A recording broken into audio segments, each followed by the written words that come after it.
who brought did they buy that? WWE brought the rights to that belt, but then they converted it over at the time into the WWF Championship. But the previous history, they have it right when you go on like their programs to watch it, but they don't recognize Fabulous Moolah as the longest reigning women's champion. So the question is, should it be recognized, even though it's NWA? So Bianca currently have the highest number now? Yeah, 420 or 19 days. Compared to her, you say 10,000? 10,000. Oh, But then yeah. Bianca also has the shortest reign of being champion, which is 1 minute and 30 something seconds. It definitely need to be recognized, yes. Yeah. You think it needs to be recognized?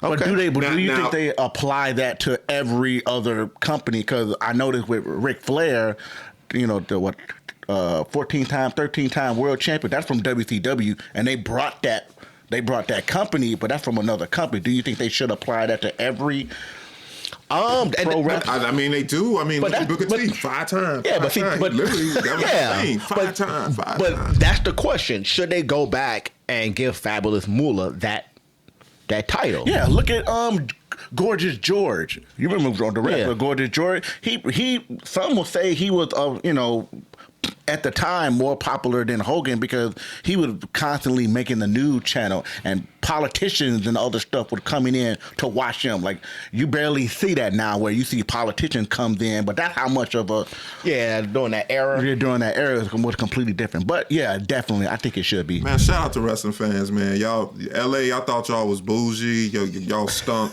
as a crowd, and then y'all booed Hulk Hogan, man. Salute. Oh yeah, boo and Hulk, boo. Y'all booed Oh, him yeah. so heavy, man. It was a heavy. It's one of them 1800s boos where you boo in the theater, they boo in the theater. It was one of those. They was like, get out of here. I was laughing like In California? Dog piss out of here. In the 90s, Vince McMahon was desperate and hungry for ratings. In an attempt to cut costs, he cut most of the women's division and their champion, Alundra Blaze. Then she went over to WCW and did the famous drop the championship belt in the trash can. That led to the first female wrestler to become popular and over-sexualized. And her name was Sunny. Then you came Tori Reynolds, Stacy Keibler, and then Sable. Looking at the women's revolution, do you think it's really truly about equality, or is it just a marketing gimmick, especially when you see some women wrestlers emphasize their sex appeal? Does that still overshadow their talent for today?